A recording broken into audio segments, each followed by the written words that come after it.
welcome back to the Clubhouse, everyone. I am your boy, the Crooked Commish here, ready to get into week 4 of the NFL season.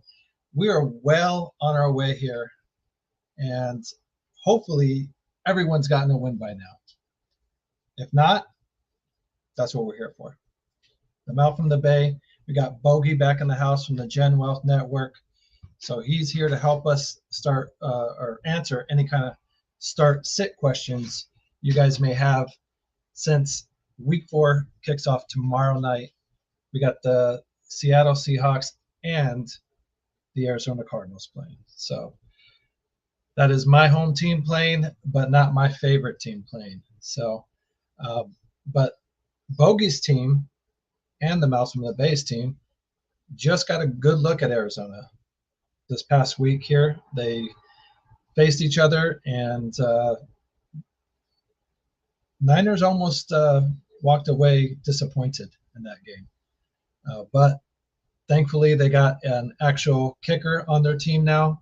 The Moody man is gone, and 49ers were able to squeak out a 1-point victory over their division rivals, Cardinals there. So, but they're going to be interested in tomorrow's night game, that's for sure, since it's a division game, division opponent. Kind of have to watch what your neighbors do. So, and I'm sure a lot of you guys will have players going in that game. We got Jackson Smith going. I'm sure a lot of you guys, plus Ken Walker going.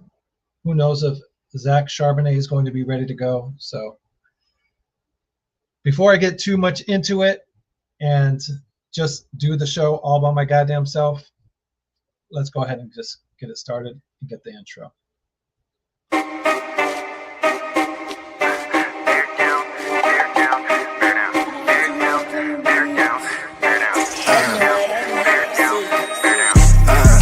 Clubhouse Network. Crash out, this a crash course, no lecture. Lay hack, the signal caller under pressure. Check the stats, finna up the score for the record. Chicago Clubhouse Network. Crash out, this a crash course, no lecture. Lay hack, the signal caller under pressure. Check the stats, finna up the score for the record. Introducing first, he the Crooked Commish, making sure it's understood that he him. Next up, he the Mouth from the Bay, dynamic duo, hit you with an ounce of that game. They make you bow face and salute the truth. Curve all the blase blind and whoop-de-whoop. On the path to the bag, got that money and the power. They gon' ball every fantasy football hour. Got them sour, these hacks can't hack it. Meanwhile, they on point like a cactus. Want smoke and get smoked like some cat piss. If you can't be good, damn it, be good at it. Ay, Chicago Clubhouse Network. Crash out, this a crash course, no lecture. Lay hack, keep a signal caller under pressure. Check the stats, finna up the score for the record. Chicago Clubhouse Network. Crash out, this a crash course, no lecture. Lay hack, keep a signal caller under pressure. Check the stats, finna up the score for the record.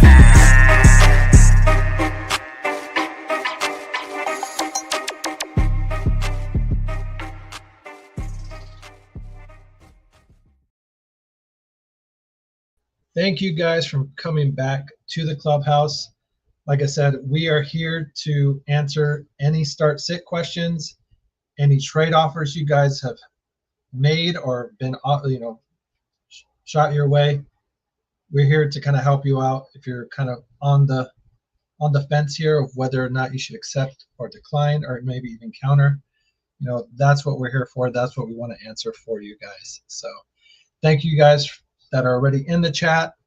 Janin, good to see you. Ron, yes, bear down as always. So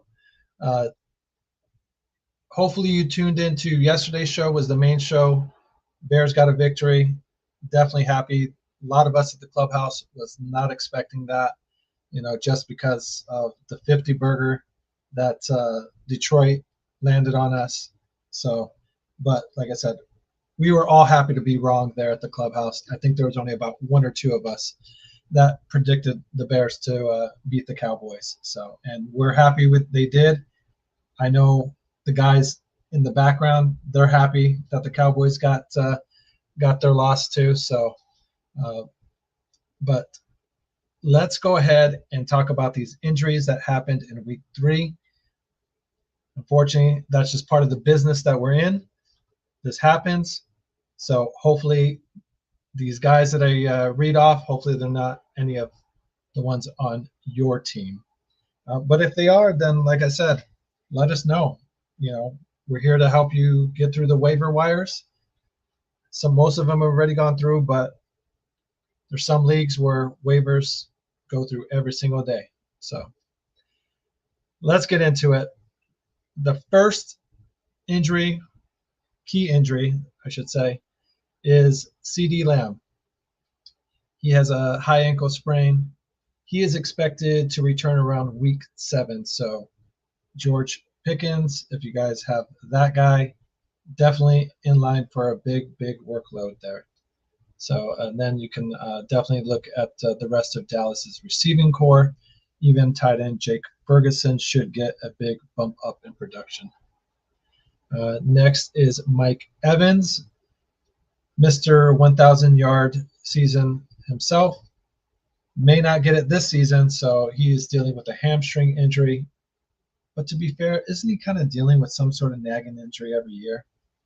There's always something with Mike Evans. Hall of Fame receiver, don't get me wrong.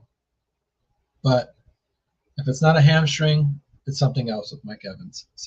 But it's not expected to be out all season. They're saying week 6 is his return. He did avoid going to the IR. They were worried that he may be an IR candidate, but not this time. So week 6 is the return for Mike Evans. Someone who is not coming back, though, anytime soon will be James Conner. He is having a season-ending ankle surgery, so Trey Benson is going to be the next running back that kind of steps up there. Najee Harris as well is going likely out for the season. He has an ankle/calf injury, so results, more information is going to come out here in the next few days, but more than likely he's done.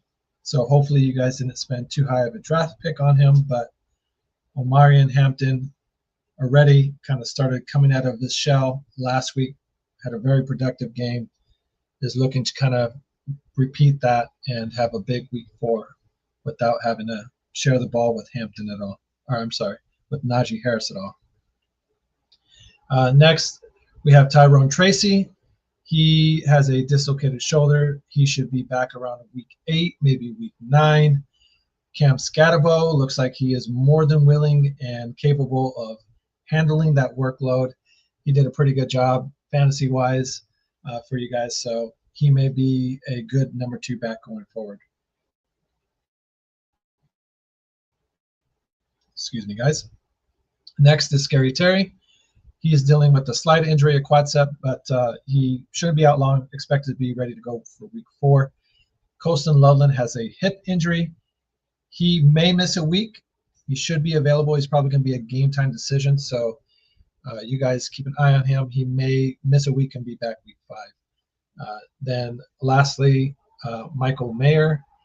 He is in concussion protocol, just like I just got a concussion protocol. That's why I'm kind of stuttering. He is going to miss a week and should be ready to go week 5. And then some injuries from the past weeks here.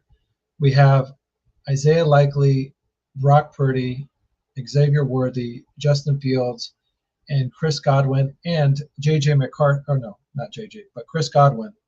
They are all expected to come back week 4 as well. They have been dealing with their own little separate injuries, but they should be good to go this upcoming week. So with that all done and out of the way, like I said, hopefully none of the guys I listed there are any of the guys on your list. But let's talk it out. Let's talk it over here. So, and kind of figure out what we're going to do going forward, because we're not throwing in the towel yet of the season. Unlike some guys that are like, 0-3 and whatnot. Maybe they're thinking about that, but I don't think any of us here at the Clubhouse are thinking about that. So let me go ahead and get my co-host in here. Like I said, he is the loudest mouth in fantasy football. That's why no matter what chat room or area you're in, you will hear him from bay to bay. That's why we call him the mouth from the bay. Welcome back to the. What's up, people? How's it going, man? Hey, I want to apologize for the concussion that you have. When I teabagged you, I know it was going to do that much damage. So if it's, I didn't know if it was a grade 1 or a grade 2, how bad I knocked around those marbles, but that's what happens when you talk shit. You can get the Gucci bags. I didn't feel anything. I didn't feel anything. Like this injury happened after I met you. I came home, and had suffered this injury. It was my own, my own. That's the story. That's the story we'll tell everybody. We'll just go with that. That's the story I like. That story fits my narrative. Let's go. Whatever you guys say to make them sleep at night. Yeah.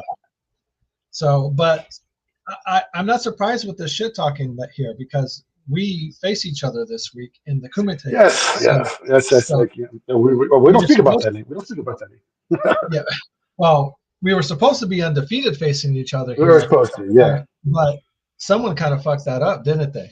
Yeah. Like I took freaking Sun out of my lineup like a dumbass, and so that one kind of hurt. That one kind of hurt. I had like about 40 points of my dynasty league that would have put me there. And I also took Metalis out of my defense and got a little too smart. Try to play the matchups, and if I would put those two guys back in my lineup, I would be 3-0 right now and still riding top of the league. But don't worry, I'm still right there. And I'll take that donut from you, and I'll be right back in top. Well, I don't have any donuts to give away here. Okay, all the O's I have are mine. All these Cheerios, they're mine here. So I'm keeping that. Kill that starfish, fucker. I'll pop that cherry. Ew, that's nasty. So, anyways, let's go ahead and get our guest in here so we can kind of talk fantasy football instead of talking about your busted Cheerios. So, that's your man. They're doing Cheerios. We want this honey nut Cheerios. Hoagie's the guy that put together an intro. So, like I said, if you liked it, this is the guy right here. Is the man. That's a banger. Get me fired up the World Commission's ass every week after I hear that shit. Every week I'm on fire. You know what's funny about that, Bogey, is I had another Chicago guy in here. We were talking a few weeks back. He heard the intro and he's like, "Man, like it sounds like the guy that made that is from San Diego or not San Diego, San Jose and stuff." Or yeah, he did. And I was like, you know what? You're right. He nailed it. He nailed it. Yeah, man. Pleasure to finally be back. I think it's my first appearance in season. So, you know what I mean? Fellas, appreciate y'all. Yeah. You know what I mean? Speaking of donuts, I have 3 of them in that league. You know? It's like on the wrong side of the column. Yeah. But my man brought you news.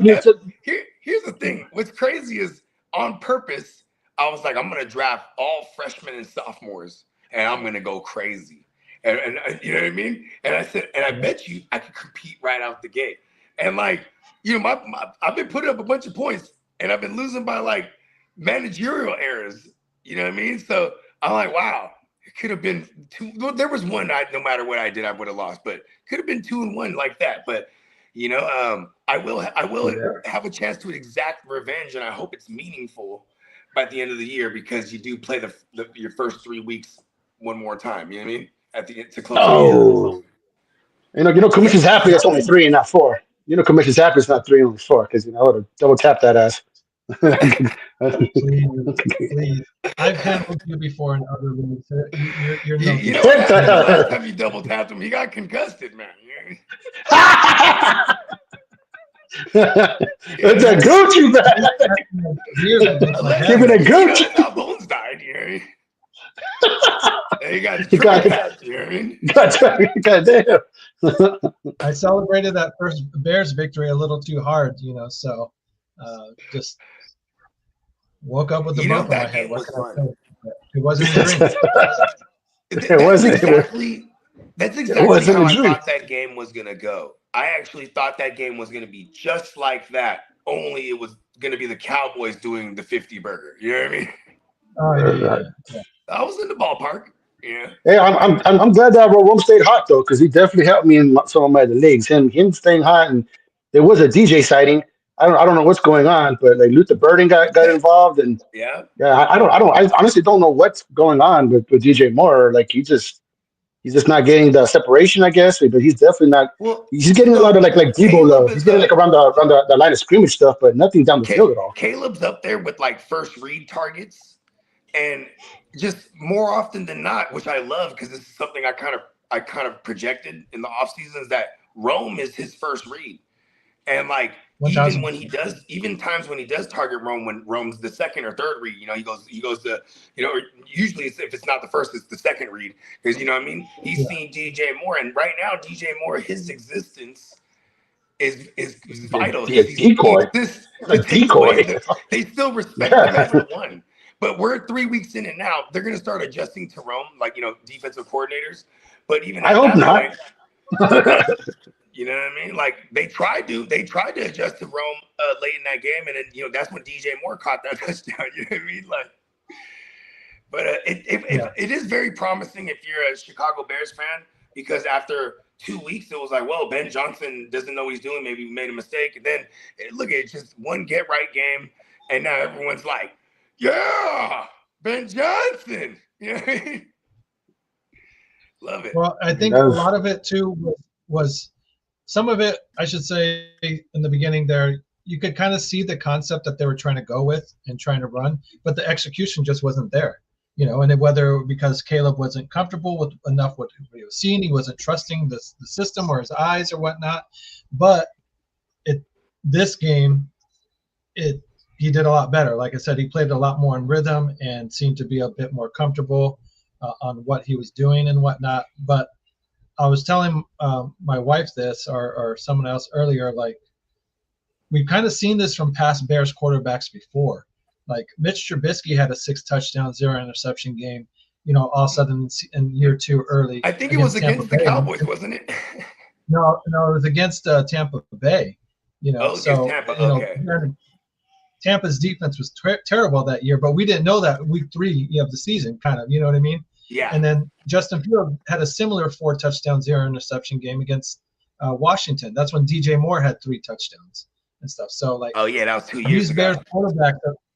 These Bears quarterbacks have had these little blimps there where it looks like, hey, maybe they figured it out and stuff. So what I'd like to see out of Caleb is for him to have like 3 or 4 of these type of games in a row before he has another bad game. Because it's I guess it depends on. Yeah, I think that depends on more if he stays clean because this was the first game that Caleb hasn't been sacked since he was in freaking USC. True. So I mean, like this was a game like because he's looked good in the beginning of games when it's scripted and he's on time and everything's in line with the whole offense. It's the times when they're off script and then he's getting pressured and then he starts looking like bad Caleb again. This game it was a full game of he was able to sit back there and pick apart the Dallas secondary and do pretty much whatever the hell he wanted. So I think it's not so much how he looks good 3 or 4 games in a row is that once he starts getting pressured again, because he's going to get people who's going to get knocked off the spot, and he's not. And obviously, the wide receivers aren't going to be like 15 yards wide open every time. That flea flicker was a crazy flea flicker because I'm sure it was like for your Bears fans, that thing was up there for like 20 minutes when it was trying to come back down. But I'm more interested to see once the game script is off and it's the second half and it's 4 or 5 minutes in the third quarter and those adjustments been made and the defense is coming back at him a different way. They start pressuring him. Like that's what I want to see if him getting off that, like you're saying, that first read, second, third read, and letting it rip because that's where it was impressive. Is that you get off that first, second, third reads and he was just letting the ball rip and hitting those seams. And Doomsday was looking good. Burden was looking great out there. I mean, these guys was out there, but they were wide open. It was like he was still at USC again because no one was around. The Dallas Cowboys secondary forgot they were actually playing football too. Yeah. Well, so let me ask you this. Real quick, let me just throw this at you because you brought up DJ and whatnot. And if you're worried about his production, like, are you waiting for that one big game for him and then dump him and sell him? Would be the plan right now? Because it may be a little hard to sell DJ and get any kind of decent value. Absolutely.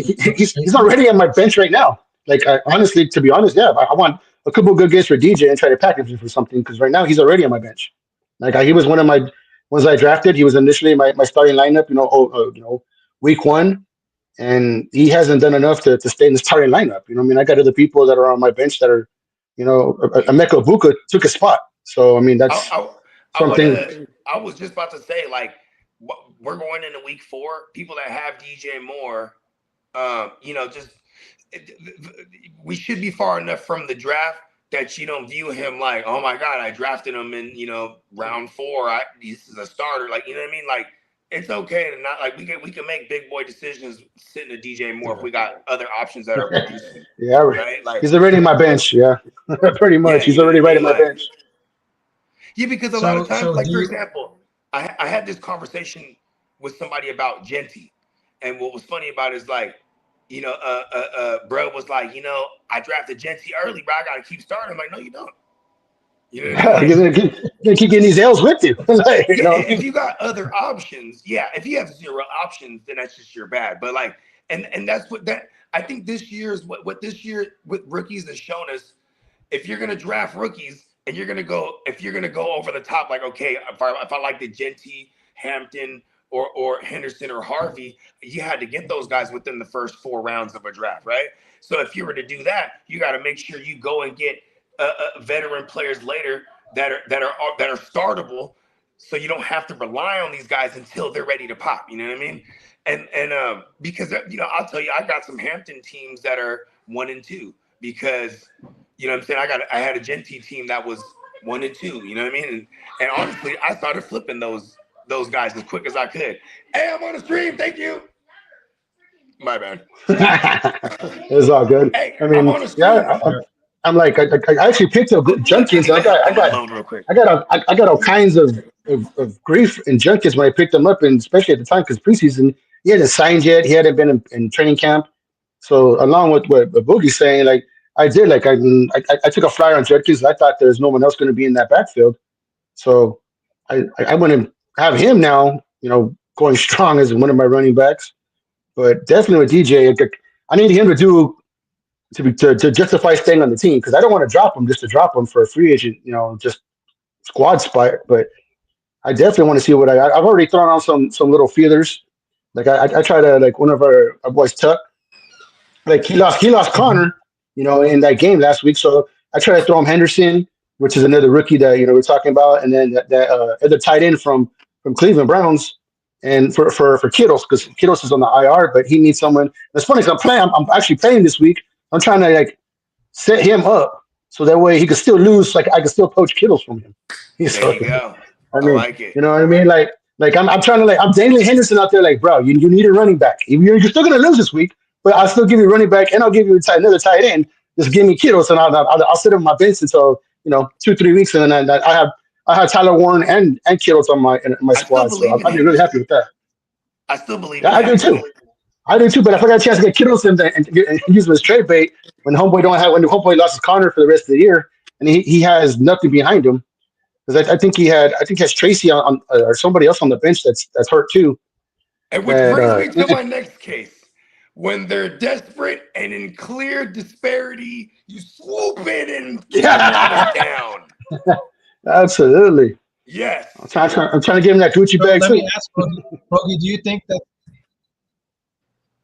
that's like do you think you could get away with a trade like that, a straight up DJ Moore for like a low value guy like Trey Benson right now, or someone who's just kind of Yeah.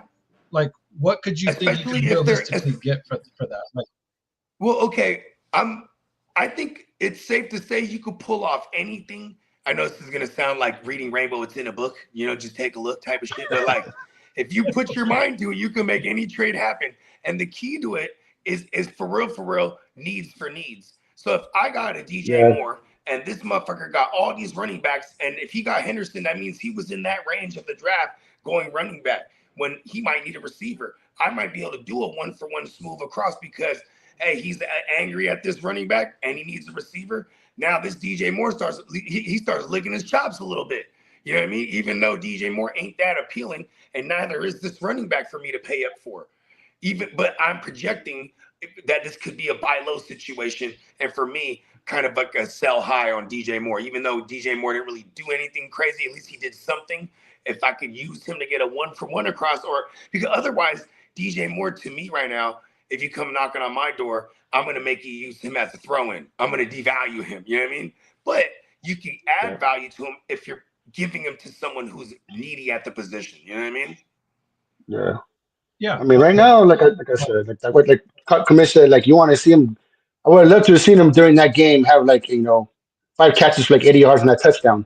You know what I mean? That would have been like a good time to sell high right now because I was hoping that was the game he was going to have. Because I honestly, like I said, I have a Miko Ibuka, and right now with like you said, with Mike Evans gone, like he's definitely going to be a starter for the next 3 or 4 weeks. He's going to get all the run. So I was hoping that DJ would actually do me a little service there, so I could jizz him off and give me some reinforcements. And I will say the fact that you can roll out Double E confidently more than you can DJ Moore right now, you just do that. And even if you can't move DJ Moore, we have a saying we've been saying for years on our content. It's survival the healthiest. So even just having depth is important. True. And and that's where your DJ Moore, even if you are going to flip him, you go find somebody who just lost the Mike Evans or somebody who just lost the CD for a couple weeks. You know what I mean? Like, and if they have an abundance of something you need, that's the formula right there. Another thing I like to do with someone like a DJ Moore specifically is I'll take DJ Moore plus something else that's usable. You know what I mean? I might even take a DJ Moore and an Xavier Worthy. And after he comes back this week and they go, oh, he's coming back. And it's for sure, I might go after a Jamar Chase because I'm pretty sure the person who has Jamar Chase is devaluing him. I still take a Jamar Chase's talent and that target market share if I could level up. And especially if I'm getting, now I'm morphing these guys who are my WR3 into a Jamar Chase potentially, right? Like you gotta take the shot. A shot not took is a shot missed. So anytime I have an idea, so I'm just shooting the offer out. You know what I mean? Yeah, I like that. Yeah, you miss zero. You miss zero of the shots you take. 100% of the shots you take, though. Exactly. So let me ask you this: as far as start sit real quick with DJ, like if you had to choose between him and like Khalil Shakir, who would you rather start sit in the PPR between those two? This week, it would still be slightly DJ Moore for me because Khalil Shakir, you're kind of looking for the big play, and he gets a solid stream of targets, but we're talking like less than 20% target market share for Khalil Shakir, and I am getting that out of a DJ Moore, but if he's playing the Raiders this week, and the Raiders they're outside, they're giving up the most splash plays to perimeter receivers. Week 1, they gave up 100 yards to Booty. They gave up a bunch of yards the next week to QJ, and then they just gave up big splash plays to Terry McLaurin down the field. This is now not just a trend. This is this is the glaring issue, and they're gonna attack them like that. So I like DJ Moore and just that Chicago vertical attack period this week versus. I love everything connected. I love the Stallion. I just don't really love everything connected to him. And they're playing the Saints. You need a competitive game for Josh Allen to even get over 25 pass attempts for real. You know what I mean? Yeah. And it's like, so we need like the real efficiency. And I don't think the Ratman in there is going to go in there and make it a shootout. You know what I mean? Yeah. Yeah. No, so, I think Khalil Shakir's a little banged up right now too. So I'm not exactly sure how available he started he is. off the year coming off a high ankle. So we kind of seen him being ramped up as far as snap counts and then routes run. And then now they're saying he's banged up again. So it is kind of, I'll just, especially for someone like a DJ Moore, who I think clearly they want to show off him at least once or twice a game to be like, hey, come and get him, y'all. You know what I mean? Right. Come on, Buffalo, or come on. Yeah, because I've been hearing. I'm obviously home all day long, so I watch whatever talk shows are on. So there's actually been a lot of talk about DJ Moore getting moved to someone like a Buffalo or to someone that might need a legit number one that's kind of just looking for someone. Like, wow, you know what I mean? So I've been hearing a lot more. And if Luton Burden has a couple more games before the trade deadline, like he had his last game, and DJ Moore might become a little bit more expendable, especially with that price tag that he brings. Say we live in bizarro world where by the time we're approaching the trade deadline, the Chicago Bears are actually kind of in this thing, right? Then they're not going to trade DJ Moore. You know what I mean? Yeah. Right. No. Yeah, but Yeah, the real more than likely they're. I mean, it's not a knock to y'all, but I mean, you know what? You guys beat the Raiders this week. All of a sudden, you're flatten out to 500. That's now people can't just shit on the Bears for You the know what? moment. Hey, what I want to ask Commish this. Like, so if you get to 500, you hit the bye Oh, week, he's gonna get and you're committed. coming out, and you come out, and you got the Washington Redskins again. So it's like damn near like almost the exact same week of last year. Like Stevenson's gonna get how kicked far out the game like again. how fired up are you for to see that game change? I mean, because honestly, like the two franchises went in opposite directions with that Hail Mary. I'm not saying it's gonna happen again. I'm hopefully it's a lot better for you guys, but I mean, how you don't want to look past the next opponent, but definitely to get to 2-2 and to have like almost a revenge game type of thing. Like Yeah. how fired up Right. can you guys be for that one?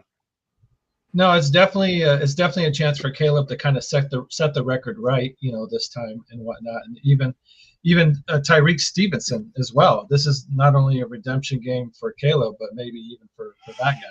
Yeah, because Because it's arguable he Yeah, gave. I like, mean, he was they a took big you guys season go for a long. line the fuck go line the fuck up. Let's go do that.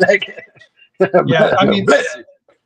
hopefully the game is more entertaining, because throughout that whole game, like scoring points, that game was like pulling teeth. It was very little of Yeah. them came by. So, uh, but if Caleb and the Bears offense looks just as good as they did last week, as they can look against the Raiders, I'll definitely be excited and kind of looking forward to it, because like I said, my main thing with Caleb is I need to see consecutive games, of him playing like he knows what the hell he's doing, like he understands this offense and whatnot.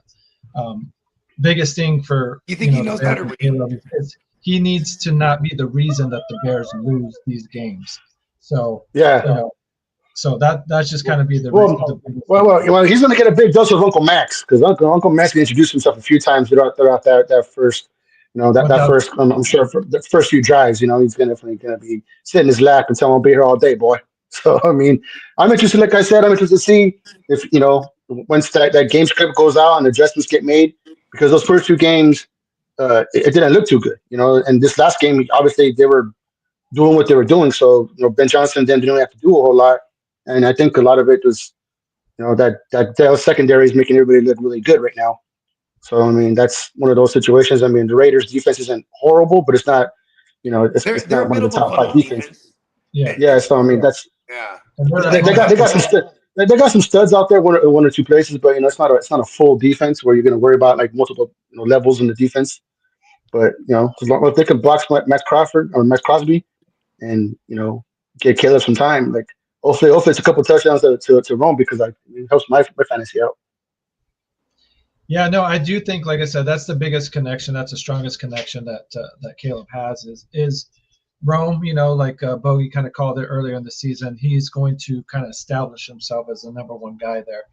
Against DJ Moore's reluctancy there.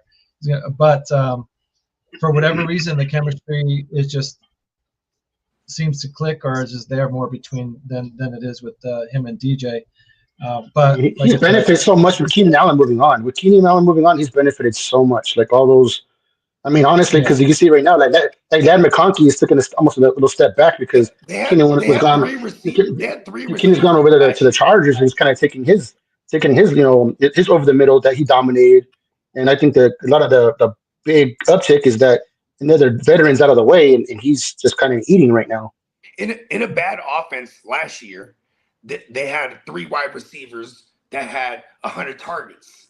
So you know what I mean. It was pretty cool when you minus the Keenan Allen, who was the shorter A dot targets in the slot.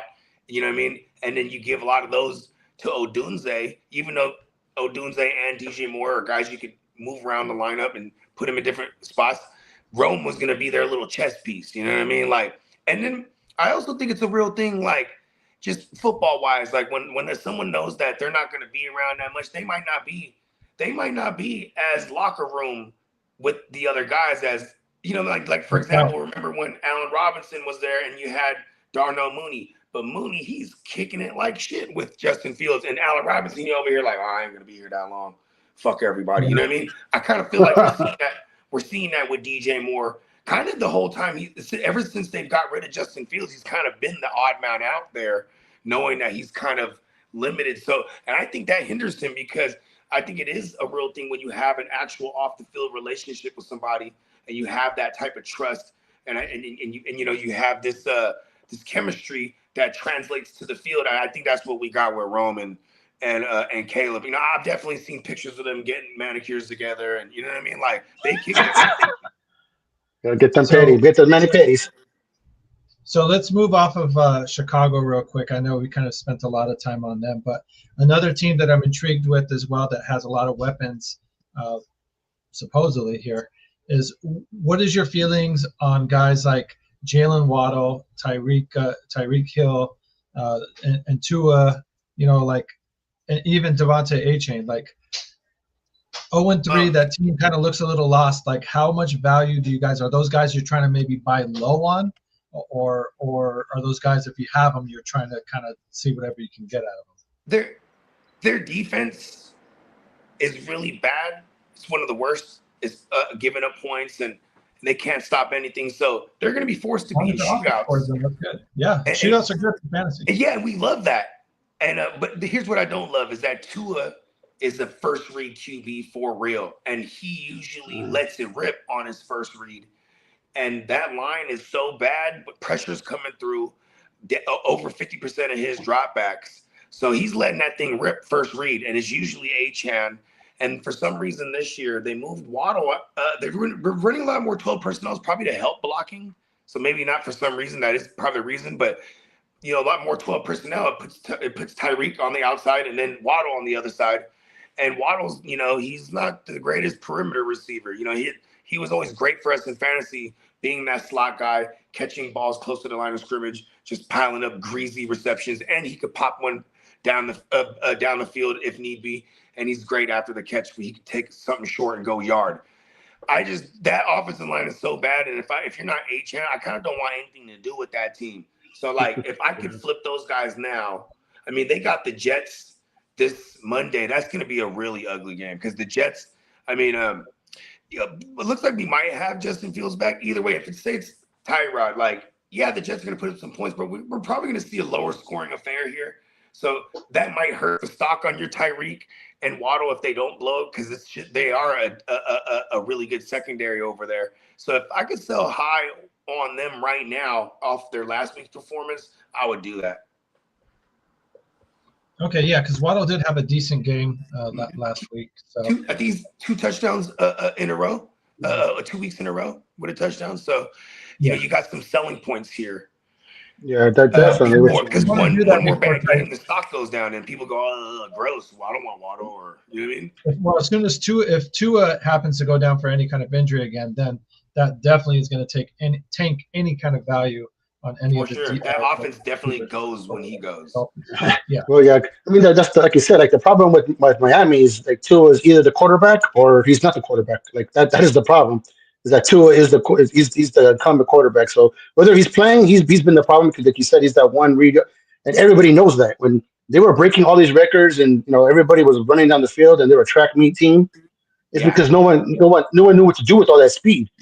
But now NFL defenses has caught up to him. They know to take away that the first read, and once in 1 or 2 seconds, it's already into his head. He's had too many concussions. He has that clock so sped up in his head that if it's like you said, because I have Achane, so he's great for me because if he's not getting a bunch of rushing yards, he's catching like at least 9 or 10 balls out of the backfield. He's getting like 8, and 9 affecting that way. So. Yeah, so I mean, like he's literally become almost like the first or second target, like a wide receiver in their offense. Because remember last year, you know who it was last year? It was Achane and Jonnu, and so that destroyed Waddle for the short game. And like, I mean, the problem, Jonnu, it's just like it's the problem for Hill is like.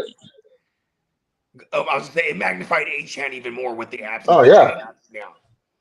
Yeah, because the problem with Hill and being the outside is that he don't have time to get down the field like he used to. Yeah, for real. Because they don't. I mean, what's his name's not holding the ball. You know, right away he's a check down merchant. He doesn't have Patrick Mahomes who could extend a play if need be, or it doesn't have a Patrick Mahomes who could like flick the wrist for 60 yards. You know what I mean? Yeah. And then Tyreek's exactly. like, yeah.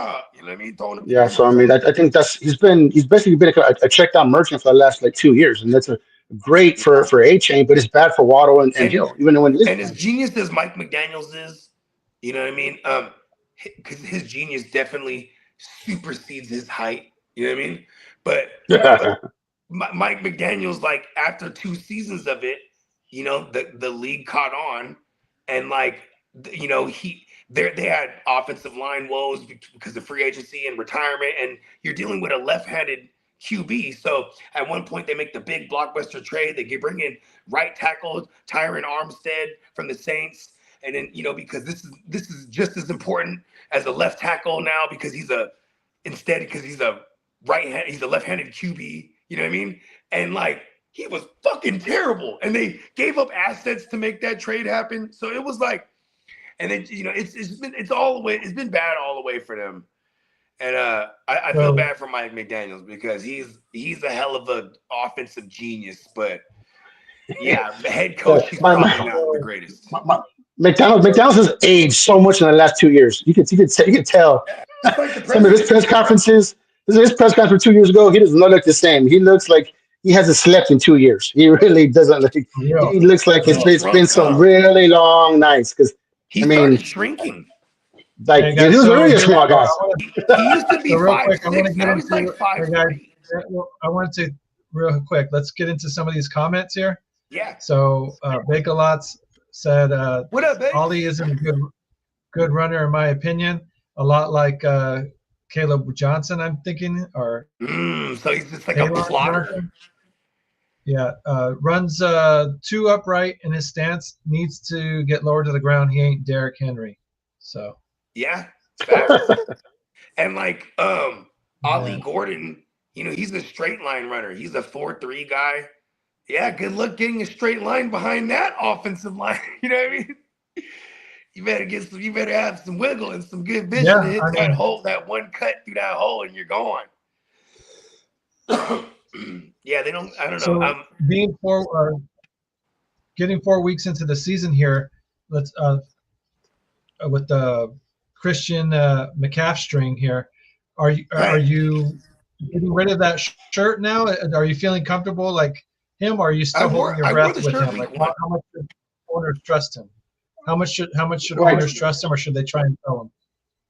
I mean, right now that guy's still lighting it up because I mean he might only get like 50, 60 yards rushing, but he's getting like 8 or 9 catches out of the backfield. So he's got him for 100 scrimmage yards everything. So he's still giving you 20 plus things. But I do not like how much usage he has because he's not going to survive this season. He's touching the ball a million times. Here's the thing: when you have CMC, shout out to all the CMC managers because when you're a CMC manager, you can't be afraid to die. More than likely, you're gonna die. I'll die trying. And see, because when you have CMC, it's like fear into your opponent. You know what I mean? Your opponent goes, "Oh, I get CMC. God damn it." You know what I mean?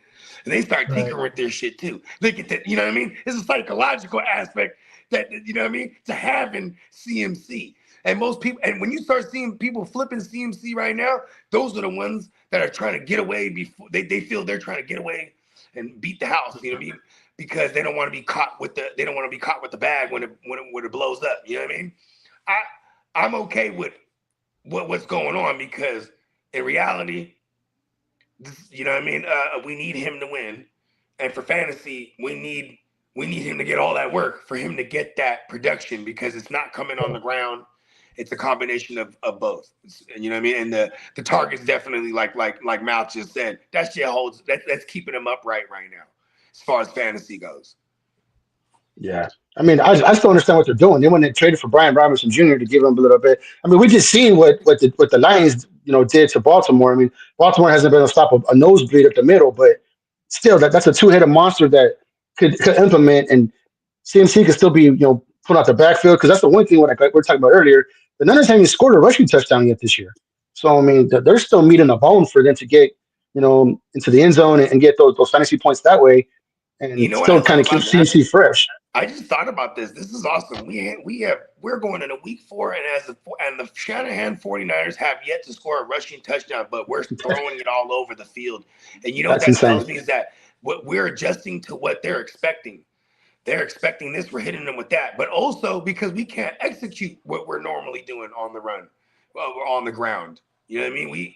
Our offensive line is super bad. Credit to, I know it sounds crazy when I say this because I'm a gang member, you feel me? So shout out to the gang. But Shanahan is coaching his ass off right now. Even the little thing like, all right, fuck Moody. You know what I mean? We made it to the Super Bowl saying like, you know, we made it to the Super Bowl with Moody, talking about like, all right, it's all good. You just, you know, he doesn't fuck up that bad net. We made the decision real quick, like, nah. You know what I mean? We bring in Pinheiro.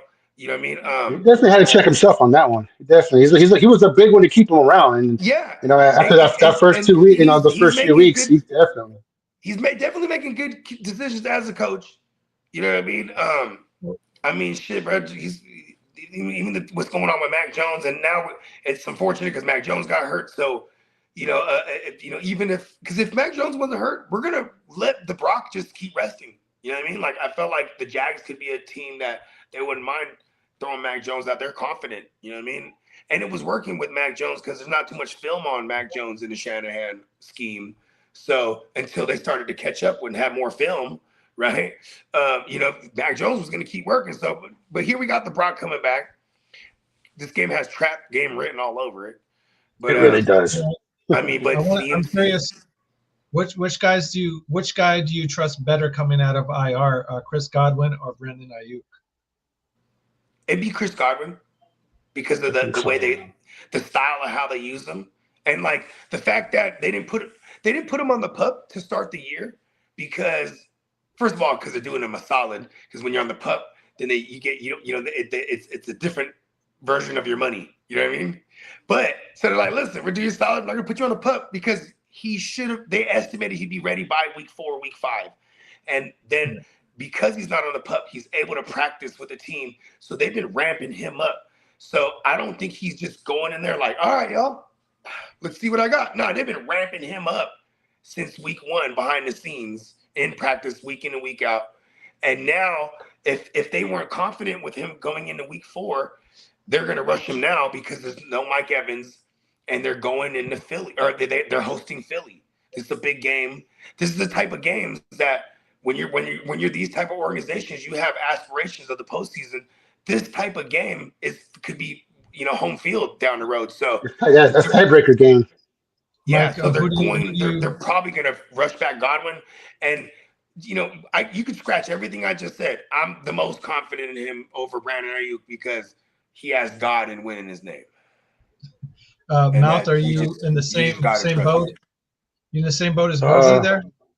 Or do you like only because like when you look at who's on the other side, like I think Ricky Pearsall, not to say he's a better prospector than Ibuka, he's just been in the system with the Niners a little longer. So I think that they'll still kind of look to him as a number 1, and Ayuk will kind of take a little bit longer to come back. I think his injury. I don't know which one was a little. I know he tore a couple ligaments in his knees. He wasn't really playing too well last year when he got hurt. So, but I know that between him and Brock, they had like a ridiculous connection when it comes, you know, over the middle balls and the seam routes, and pretty much like he was Mr. First Down last year for when they needed a big catch. Like Ayuk was someone that was like that the year before we made our Super Bowl win. So let me ask for you me, something like from the outside looking in, Chris, right? From the outside looking in, like, okay, Ricky, he got shot. We all know he's a tough son of a bitch. Look, we got Brian Robinson now. He got shot. He looked like he's spooked, right? Ricky, I know this might be a little bit of an overreaction. 2 out of the 3 weeks, he got the hundo. You know what I mean? He's done it with multiple different QBs now, not just with the Brock. I mean, from the outside looking in, do you think Ricky's every bit of that first round? Because people knocked us for taking him over McConkey. I think McConkey's more finesse and Ricky's more physical, so he definitely makes sense for the Niners. But now that you're seeing it after 3 weeks, what is your take on Ricky here? Let me real quick pull up his numbers real quick just so I can, because not watching the Niners game not nearly as much as you guys, but you probably get annoyed by the Niners because you're with Mouth all the time. Do your homework, Commish. Do your homework. What the hell's wrong with you, man?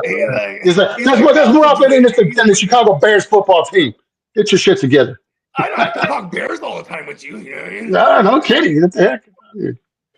But no, I mean, Yeah, no, like it's just me because I think Emeka's just a little new, and I think he can fall into a rookie thing, and Chris Godwin is the veteran will kind of take over. I think Bayuk and Ricky Pearsall are a little more closer to when it comes to being a veteran and obviously still on his first contract. But Ricky's taken over at the beginning of these first few weeks. I honestly see it last year too. We've seen glimpses of it at the end of last year, and he just stepped right back into that number one role this year. So for me, like I kind of think Chris Godwin will be the one that would kind of come out the gates a little faster. But I think Ayuk will overall at the end, I think would even it up and catch up. I think it'll be one hell of a 1-2 punch if Ayuk can get healthy and go back to that guy who was 2 years ago. And shout out so to I think IR with spots. Ricky, real quick, with Ricky, I was to the targets are there, and the snap percentage is there. You're just missing the touchdowns with him. Yeah. So like I think it's all promising, but I don't think he's quite there yet. He hasn't quite had his, hey NFL, Ricky fucking Pearsall's here. You know what? This is why I'm actually excited for Brandon Ayuk to come back, because there's the world that we have that we're not in yet, but in this world, it's Ricky, Ayuk, Kittle, and Jennings, and CMC. Please God. And then in that world with the Brock, all of a sudden we have this monster machine that we've been talking about having, but we just haven't had them all healthy simultaneously yet. You know what I mean? And even when we have, in the event of that, Ricky's role stays the same. And I think it even helps him when there's more attention taken away from him. You know what I mean? Yeah, I mean, last week he got 11 targets. I mean, talk about being your it was the Shards number 1, 2, and 3 focused. Yeah, I mean, but he got that huge 4th and 2 conversion right there. Like that shows so much, just trust that you're good. Because it was a dime over the top with Mac Jones. He threw on, he damn near bounced it off his helmet. But Ricky Pearsall, there's no way that he's seen that ball from Mac Jones. He just knew it was coming. It just happened. It just happened to hit his hands, and he held onto it. There's no way he knew over the top of his head. He's seen it. He didn't know where that ball was exactly. He just put his hands up, and it just happened to hit him perfectly. But that's a trust that the coaching staff has in him that shows me that he's put the work in. And like I said, this was just something that we seen at the end of last year when he kind of not so had his Ricky Pearsall moment, but he had a couple games where he had a couple touchdowns, and he went for like 11 receptions with over 100 something yards. But that was last year. So I mean, obviously you want to see what's happening this year. But the good thing is it's looked at like because without Kittles and without Jennings and everybody else, he's stepped up. Yeah. If he continues to put more bullets down the field like that, I'm calling him Ricky Bullets. It's gonna be his nickname. So, no one catches a bullet like Ricky. Ricky!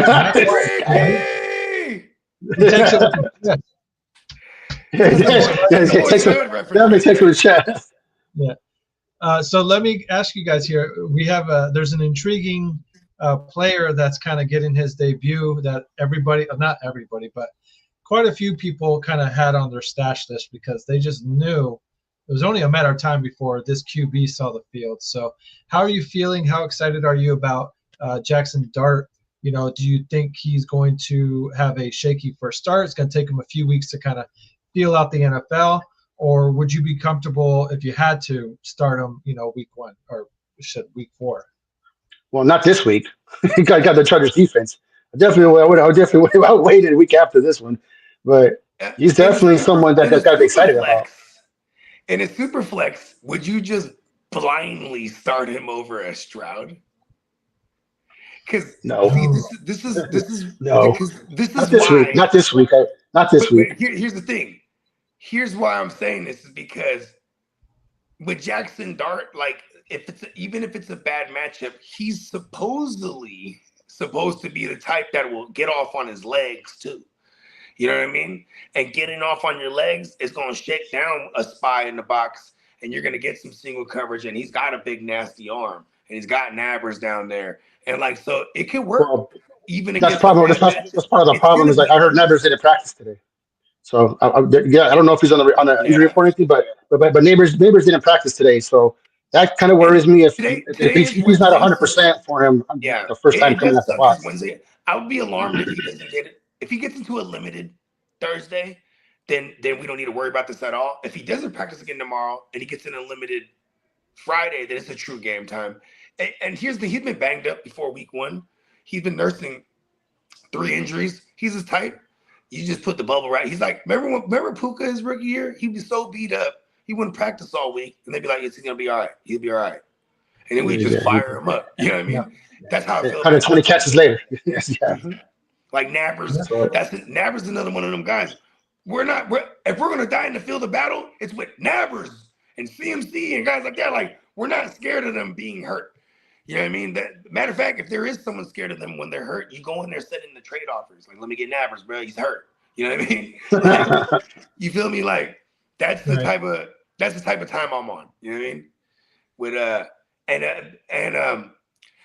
I think that those corners in LA, they're not the scariest. It's really like schematically the pressure they've been getting on opposing QBs. And like, I'm gonna be honest with you, they haven't. I'm not saying that this is a high-powered offense or something, but they don't have a lot of film on this kid, so they're gonna have to adjust quickly. And if they get up early, it's gonna be okay. You saw the game against the Broncos and the Chargers last week. The Broncos were winning that game early on, and they were able to tee off and get Herbert off his spot, get him moving around. They were flustering him. You know what I'm saying? Because this is the first time all year they were playing from behind. They came back and got the lead and held on to it to get the dub, stay undefeated. But I'm just saying, all year they've been playing with a lead. So we've been seeing a defense be a certain way. If they get caught off guard, we're going to see them. You know what I mean? We're going to see, like, I don't necessarily believe these Chargers are the super real deal yet. I don't think they've been tested good enough yet. You know what I mean? But losing Cleo Mack didn't help. Losing Cleo Mack didn't help. Yeah, and they got some crazy pass rush over here with the Giants. I think that, they all hate Russ and his power of belief, right? This corny Boy Scout shit, just believe, right? It only works for so long. And like, I think this will definitely send a spark through that locker room. You know what I mean? Even through that offensive line, like, all right, let's get up for this kid. You know what I mean? The crazy thing is, like, we talk about Jackson Dart and the preseason. I know it's preseason, but just like you're saying, just a sideline. When Russ did something, it was like, hey, yeah. But when Jackson Dart did something, the whole line came off the bench. They were high-fiving, headbutting each other. You know what I mean? So the energy was totally different. So like, I mean, the energy that he might bring to that team, which is definitely looking for any kind of spark, will be interesting, especially because it benefits, the Scatterboo and neighbors and, even Wayne or, Wandale Robinson, to a lesser degree that whoever's out there, that those guys can actually have, because you can't depend on Russell Wilson throwing for 500 yards every week.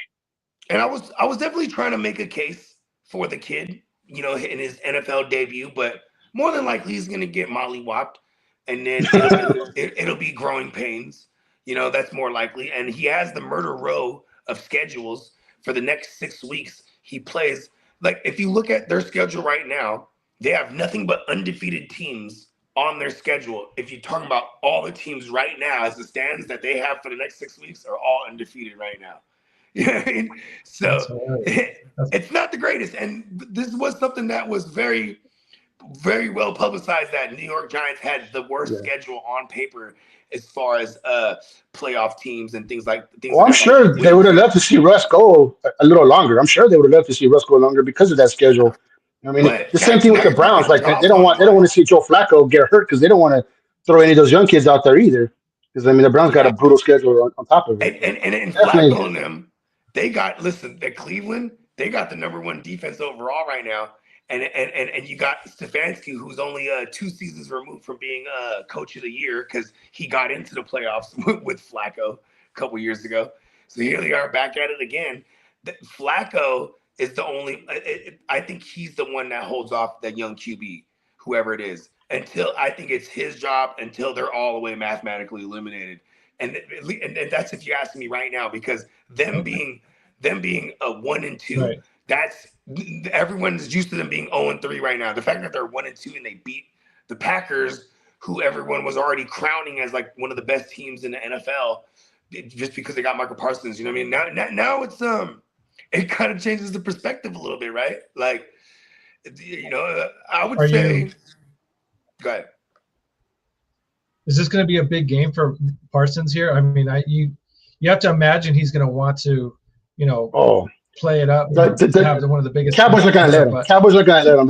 Like he might sniff Dakota, but like that's like they're gonna double triple team him. Like the rest of the team, who should have a good game is Gary. Gary on the other side should have a good game because Mike is going to get fucking a whole team. If I'm the defensive coordinator for the Packers, right? I go, all right, y'all, good meeting. Yeah, good meeting. Micah, stay back. And then close the door. And it's like, all right, we're going into week's preparation. When you practice against them every day, what did you always notice that? These motherfuckers don't change it every time. You know what I mean? He's going to have little tidbits of how to attack that Schottenheimer scheme. You know what I mean? Up front. So I think that this is a massive advantage for him. You know what I mean? But on the flip side, what if they know, they know how to stop Micah from having him for years? Like, okay, but also if you're going to overload one side to stop Micah, who's going to stop, Wyatt from crashing in the middle, or, Gary on the other side, Rashawn Gary or whatever, you know what I mean? Like, Edrin Cooper from the middle. Like, that's what Micah adds to a team, is that like you have to account for this one guy. And if the rest of the defense is good too, you're kind of assed out. And that ball is coming out quick. They are susceptible to the tight end position because this kind of happens when you have an aggressive front, that middle of the field, or even like, you smothering outside coverage. That middle of the field, we saw it for 3 weeks straight where, the most fruitful, production in the receiving game has been opposing tight ends. We saw Zach Ertz last week just tear him up. Fannin and Njoku, they had some looks there last week against the Packers as well. So it's but yeah, do they destroy him without CeeDee Lamb? Fuck yeah. Molly whopping. It's all bad. Let me ask here before we close out here, because we're a little over, but I really want to get your opinion here on these two running backs. Which one of the two do you kind of trust fantasy-wise going forward more, Jordan Mason or Cam Scatterbo? It's Jordan Mason. Yeah. That offensive line has been good for run blocking, and they haven't even been healthy. And now they're getting Christian Durasol back. Their first round rookie on the right side that they drafted, he should be coming off his injury. They're getting their center back from concussion. Like their line is mauling, and he's getting all the work.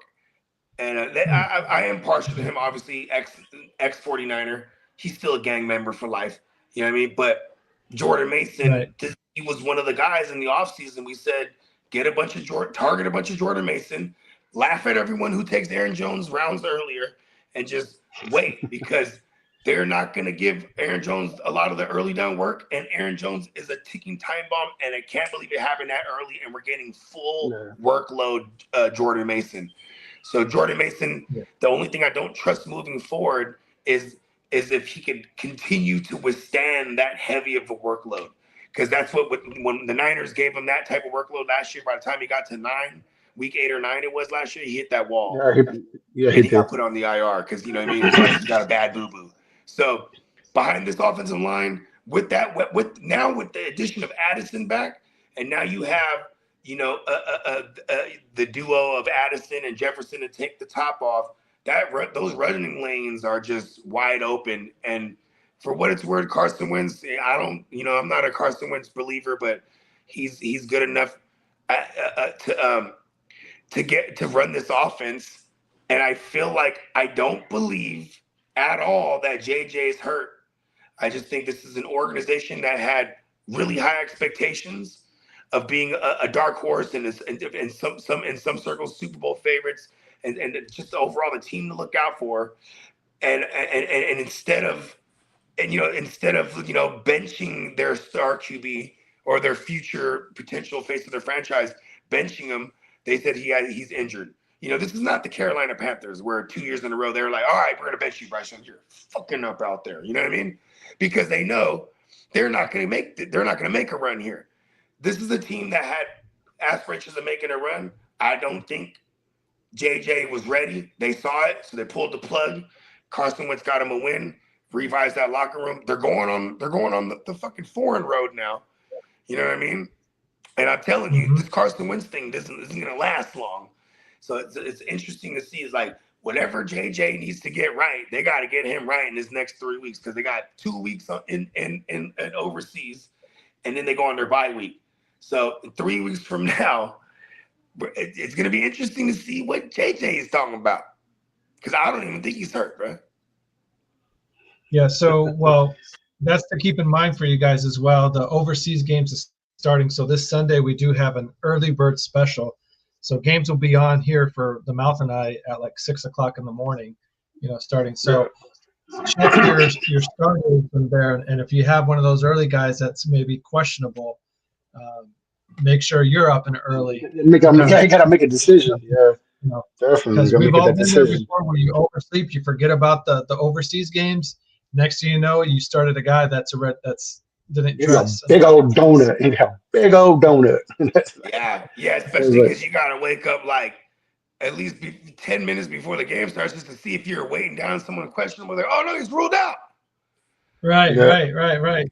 So hopefully you already have somebody on your roster that you can just plug in real quick. But if not, you got to hit the free agent waiver wire. That's your bad. If you're not paying, if you're not paying attention to your guy that's questionable up to game day, that's a Saturday decision. You know what I mean?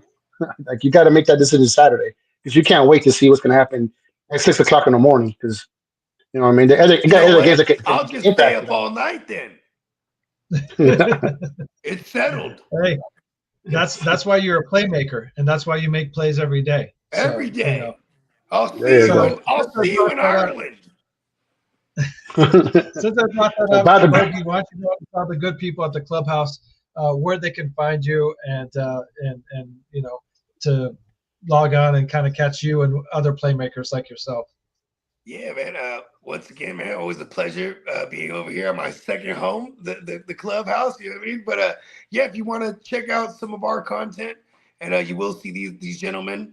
They're regular guest hosts as well. You can check us out on the Gen Wealth Net on YouTube, and you can go ahead and anywhere you consume your music, man. Bogart, Scott Free, Apple, Spotify.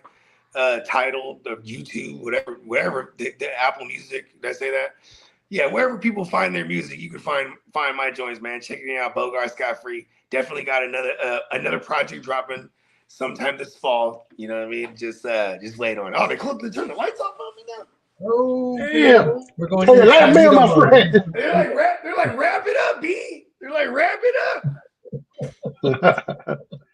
So. Well, we appreciate you coming back to the Clubhouse. Like I said, whenever you come over here, whenever it's always a blast. Like I said, we always enjoy it. And this is for you for coming back here. So.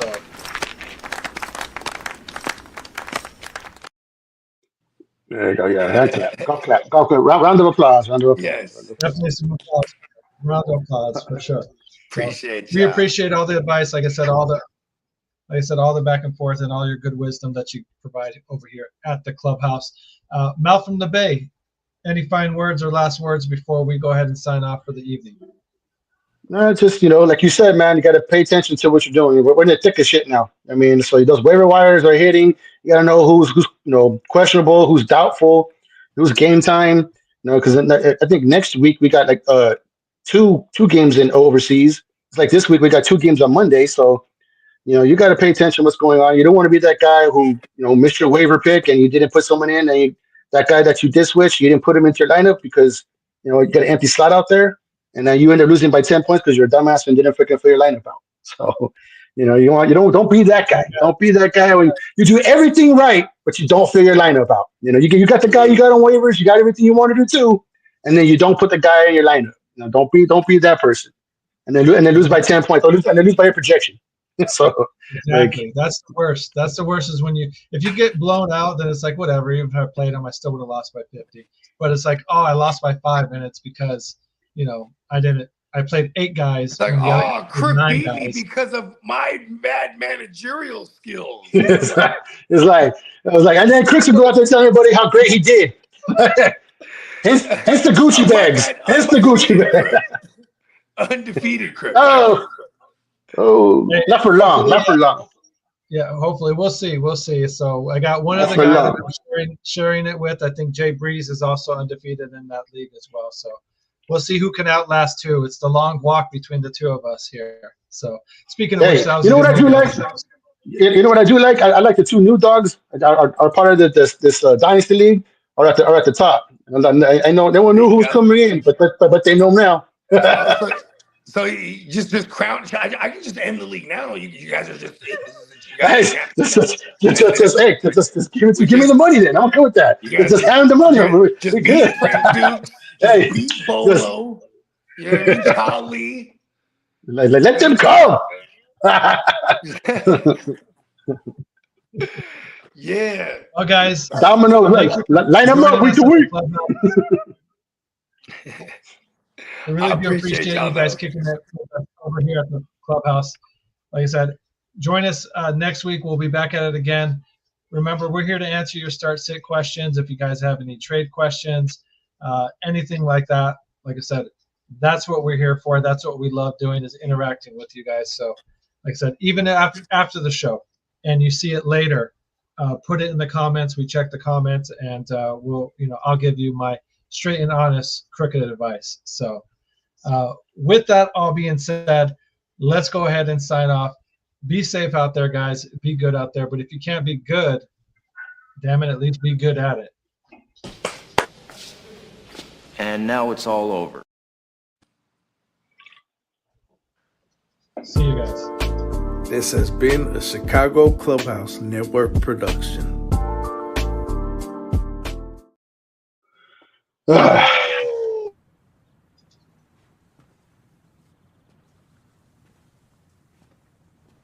You're still here.